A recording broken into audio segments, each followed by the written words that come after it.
পাঠানকোটে যেসব হামলা হয়েছে সকলে সেগুলিকে জঙ্গি হামলা বলে চিহ্নিত করছে। জঙ্গি হামলা তো বটে, কিন্তু শুধু জঙ্গি হামলা বললে বিষয়টিকে বোধহয় গুরুত্ব কমিয়ে দেওয়া হয়। আমি এটাকে জঙ্গি হামলা শুধু বলতে রাজি নই। আমি বলি এটা আসলে ভারতের বিরুদ্ধে পাকিস্তানের যুদ্ধ।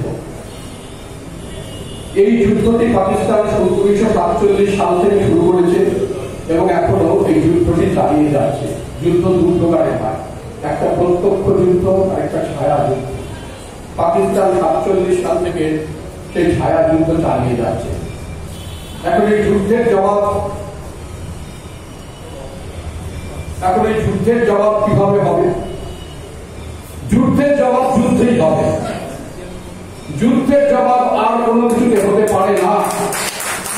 পাকিস্তান যে ভাষায় কথা বলে, যে ভাষা পাকিস্তান বোঝে, সেই ভাষায় পাকিস্তানকে জবাব দিতে হবে। পাকিস্তান বরাবর ভেবে এসেছে ভারতের সৌহার্দ্যের মনোভাব, ভারতের সৌহার্দ্যের মনোভাবকে সে ভারতের দুর্বলতা ভেবে এসেছে।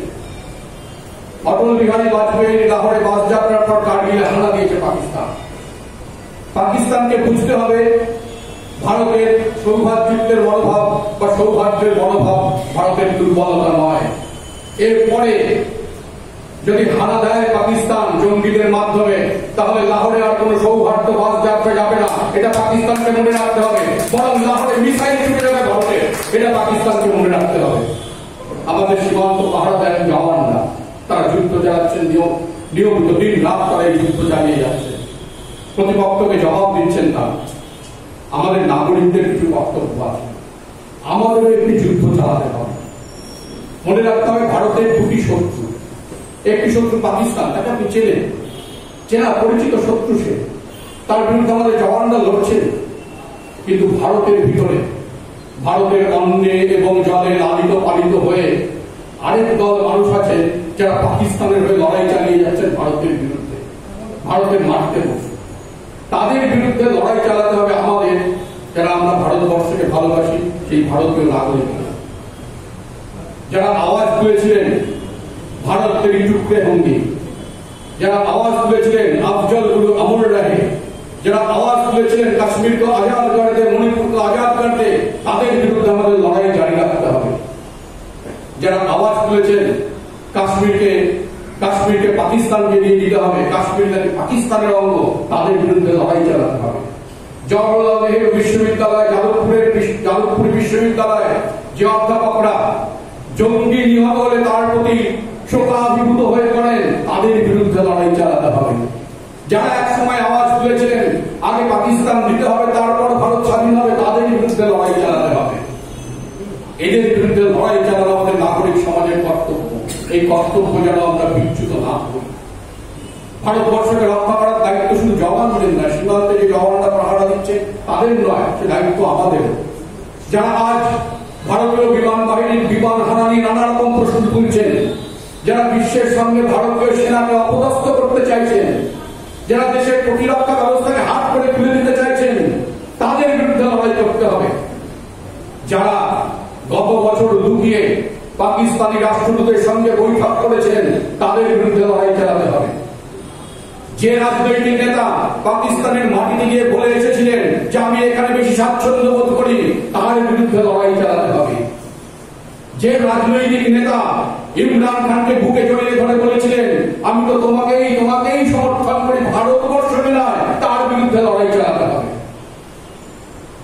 যারা বলছেন যে পাকিস্তানের বিরুদ্ধে অত কড়া ব্যবস্থা নেওয়া যাবে না, আমাদের আবার শান্তির ললিত বাণী শোনাতে হবে, তাদের বিরুদ্ধে লড়াই করতে হবে। কারণ তারা পাকিস্তানকে আড়াল করতে চেয়েছেন, কারণ তারা আমাদের জওয়ানদের খুনের বদলা নিতে চাননি।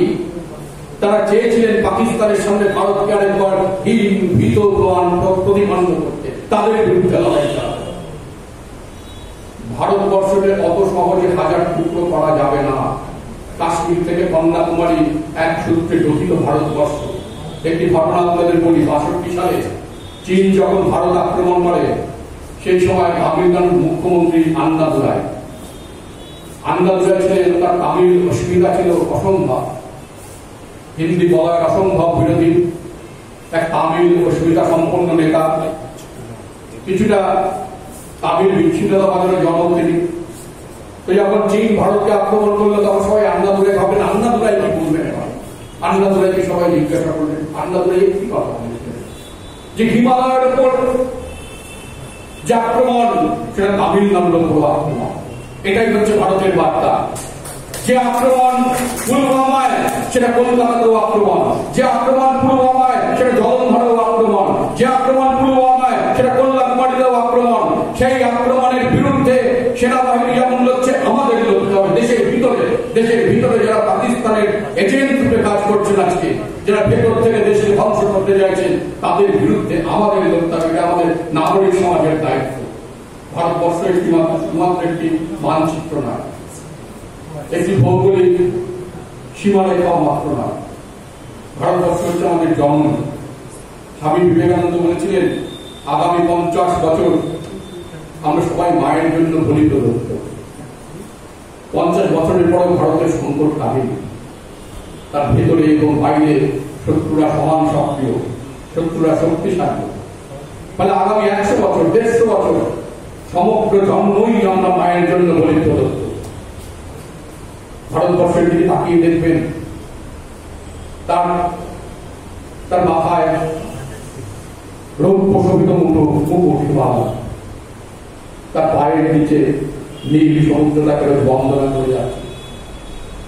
তার শস্য শ্যামলতার শাড়ি আচরণ।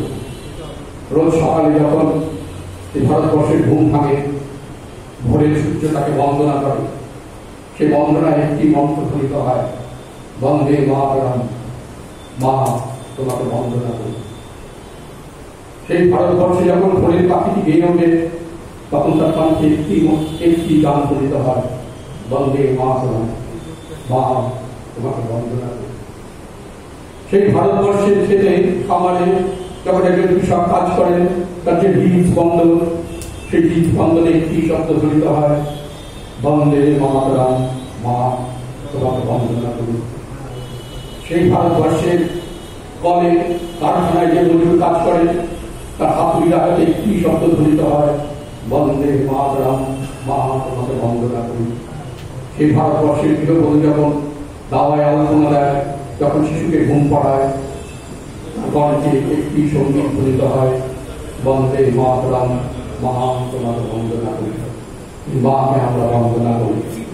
এই মায়ের জন্য আমাদের সমগ্র জীবন হয়ে, এই মায়ের জন্য আমাদের লড়াই করে যেতে হবে যতদিন ভারতবর্ষ শত্রু মুক্ত না হয়।